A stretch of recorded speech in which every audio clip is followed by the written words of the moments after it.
பொங்கல் நிகழ்ச்சி வந்து நடத்தி எனக்கு வாழ்த்துக்கள் தெரிவித்து எனக்கு ஆசீர்வாதம் பண்ணி எனக்கு ஆர்த்தி எடுத்து உங்களை எல்லாரையும் சந்திச்சதுல எனக்கு மிக மிக சந்தோஷமான ஒரு நாளா நான் நினைக்கிறேன் இந்த வருஷத்துல. ஏன்னா ஒவ்வொரு வருஷத்துல ஒவ்வொரு நாள் ஞாபகமா இருக்கும்.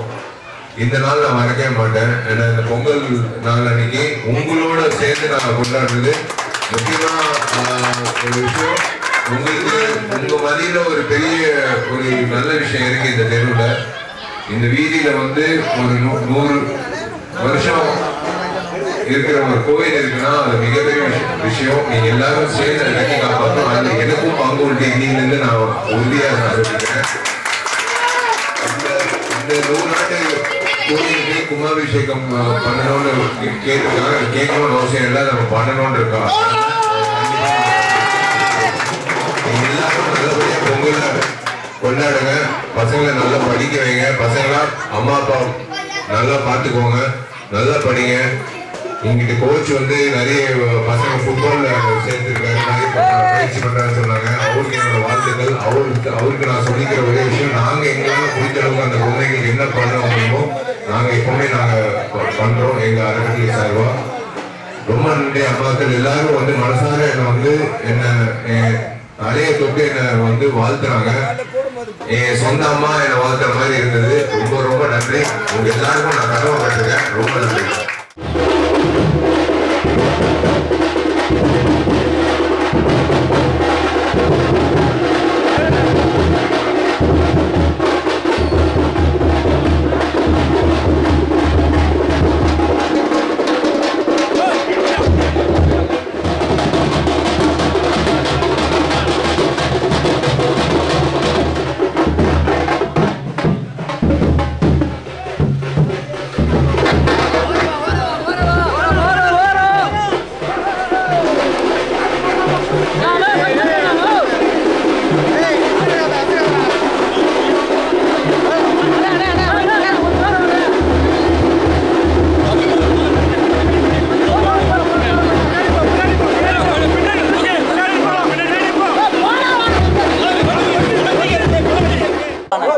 அமைதி எல்லோருக்கும் வணக்கம். எல்லோருக்கும் பொங்கல் நல்வாழ்த்துக்கள்.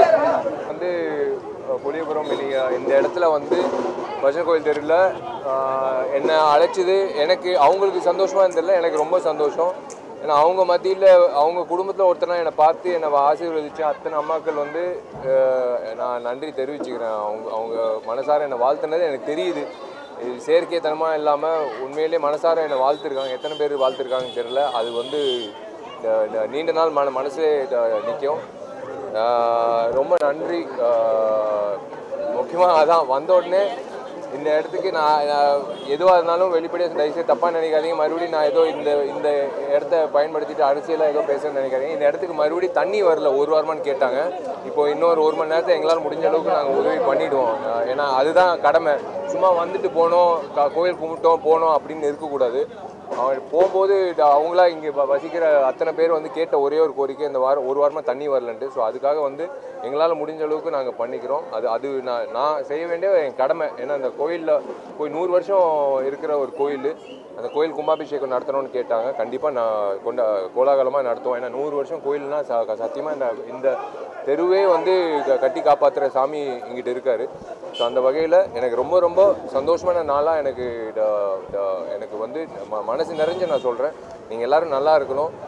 முடிஞ்ச அளவுக்கு நீங்களும் இந்த சமுதாயத்துக்கு ஏதோ ஒரு வகையில் நல்லது பண்ணுங்கள். முக்கியமாக நான் கேள்விப்பட்ட ஒரு விஷயம், இங்கிட்ட இருக்கிற ஒரு கோச் வந்து பசங்களுக்கு ஃபுட்பால் கோச்சிங் பண்ணிகிட்ருக்காரு. ஸோ அது ஒரு நல்ல விஷயம். பசங்க எல்லாருமே வந்து ஸ்போர்ட்ஸில் ஈடுபடணும். ஏன்னா அப்போ தான் வந்து அவங்களோட டேலண்ட் வெளிப்படுத்துறதுக்கு நம்ம தமிழ்நாட்டு சார்பாக வந்து கண்டிப்பாக அட்லீஸ்ட் ஒரு 100 பேராவது ஒலிம்பிக்ஸில் வந்து ஈடுபடணுன்றது என்னோட ஆசை இல்லை, எல்லாரோட ஆசை. ஸோ எல்லா வகையிலையும் நீங்களும் மீடியா மக்கள் நீங்கள் எல்லோரும் வந்ததுக்கும் ரொம்ப நன்றி. இங்கே இருக்கிற மக்களுக்கும் ரொம்ப நன்றி. என்னை ஆசீர்வாதத்துக்கும் ரொம்ப நன்றி. சார், வழக்கமாக வந்து நீங்கள் பொங்கல் விழா வந்து உங்களுடைய வீடுகள்லையும் கோவில்லையும் கொண்டாடுறது வழக்கம். திடீர்னு வந்து பொதுமக்களோட கலந்து கொண்டாடணும் அப்படின்ற திடீரெல்லாம் இல்லை, இது எப்போ காலகாலமாக இருக்குது, இப்போ பண்ணிகிட்டு இருக்கோம். பட் இது ஒரு நல்ல விஷயமா தோணுச்சு. ஏன் மிஸ் பண்ணணும்னு தோணுச்சு. அவங்களோட சேர்ந்து கொண்டாடுறதுல எந்த வகையிலும் தப்பு கிடையாது. அதான் சொல்கிறேனே, செயற்கைத்தனமாக வந்து வாழ்த்துறது நம்மளுக்கு தெரியும். எத்தனையோ மக்களை வந்து நம்ம வாழ்க்கை பூரா சந்திச்சிருக்கோம். ஆனால் ரொம்ப மனசார வாழ்த்துற ஒரு பாக்கியம் கிடைக்கிறது வந்து நிறைய பேருக்கு கிடைக்காது. அது எனக்கு இன்னைக்கு கிடைச்ச ஒரு விஷயம் தான் நான் வந்து கொண்டு போகிறேன் வீட்டுக்கு.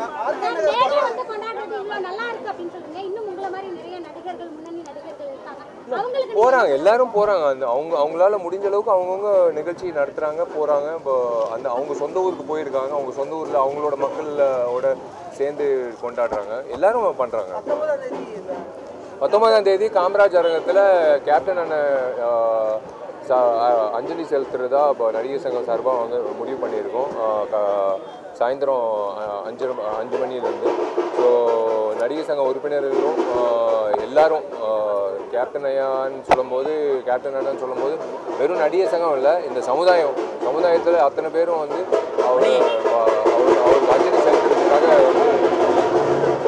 அவருக்கு அஞ்சலி செலுத்துறதுக்காக நாங்கள் வந்து இப்போ நடிகர் சங்கம் சார்பாக அவருக்கு அஞ்சலி செலுத்துறோம். எல்லாரும் அழைப்பு கொடுத்துருக்கோம். கண்டிப்பாக எல்லாரும் வருவாங்க. இது வந்து அவருக்கு ஒரு மனிதனாக அவருக்கு மரியாதை செலுத்துகிற ஒரு விஷயம். ஒரு நடிகர் சங்கத்தில் எவ்வளோ உழைச்சிருக்காருன்னு எல்லாருக்கும் தெரியும். நான் சொல்ல வேண்டியது அவசியம் இல்லை.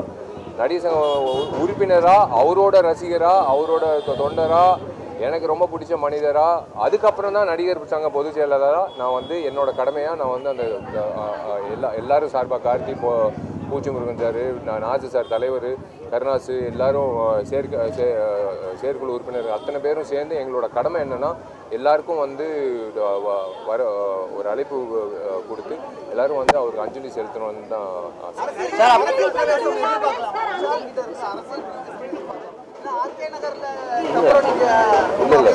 நீங்க கேள்வி கேட்குறீங்கன்னா நான் அதுதான் நான் சொல்றேன். இப்போ நீங்க கேள்வி கேட்குறீங்கன்னா உங்க மனசுல ஏதோ இருக்குன்னு அர்த்தம். இல்லைன்னா நீங்க கேள்வி கேட்க மாட்டீங்க. நான் இப்போ என்னை பொறுத்த வரைக்கும் நான் திரும்ப அதே தான் சொல்றேன். அரசியல்ன்றது பொது பணி. நீ எது பண்ணாலும் அது அரசியல் தான். ஸோ அந்த வகையில் இன்னைக்கு இந்த தெருவில் நான் ஒரு அரசியல்வாதி நீங்கள் நினைச்சா கூட தப்பு இல்லை. ஏன்னா அவங்க நல்லா இருக்கணும், அவங்க முகத்துல சிரிப்பு பார்க்கணும், அவங்க அடிப்படை வசதி தண்ணின்றது இல்லைன்றது சொல்றது சாதாரண ஒரு ஒரு விஷயத்த நான் கேட்டுட்டு நான் போய் நான் தண்ணி குடிச்சேன்னா என் வீட்டில் எனக்கு நான் இறங்காது, தொண்டையில் இறங்காது. அதனால தான் நான் சொல்றேன் அரசியல்ன்றது. குறிப்பாக இன்னொரு விஷயம், நீங்க வந்து எந்த ஒரு செயல் செஞ்சாலும் சரி, என்ன பேசினாலுமே சரி, அதுக்கு வந்து சோசியல் மீடியாவில் வந்து கடுமையான விமர்சனங்கள், ட்ரால்ஸ் இந்த மாதிரிலாம் வந்துட்டே இருக்கு. ஸோ அதுக்கு உங்களுடைய நீங்களாகட்டும் உங்களுடைய ரசிகர்களாகட்டும் எந்த ஒரு செயல் செஞ்சாலுமே அதுக்கு வந்துட்டே இருக்கு. ஸோ அது இல்லை, அதான் சொல்றேன்னா இந்த காலகட்டத்தில் நல்லது செய்யறது ரொம்ப வந்து கடினம், கெட்டது பண்றது ரொம்ப சுலபம். ஆனால் வந்து அதை பற்றி யோசிக்கவே கூடாது. நீங்கள் மனிதராக எங்கிட்ட நின்று என்ன கேள்வி கேட்குறீங்க. சோஷியல் மீடியாவில் யார் நபர் யாருன்னு எனக்கு தெரியாது. நான் ரொம்ப ஈடுபடுறதில்லை. அவங்களோட விமர்சனங்களும் என்னை வந்து ரொம்ப பாதிக்கவும் படுறதில்லை. என்னால் முடிஞ்ச அளவுக்கு நான் வந்து மனசார பண்ணுறேன், அவ்வளோதான். அதுக்காக வந்து யார் என்ன வேணாலும் விமர்சிக்கலாம், அவங்களோட கருத்து.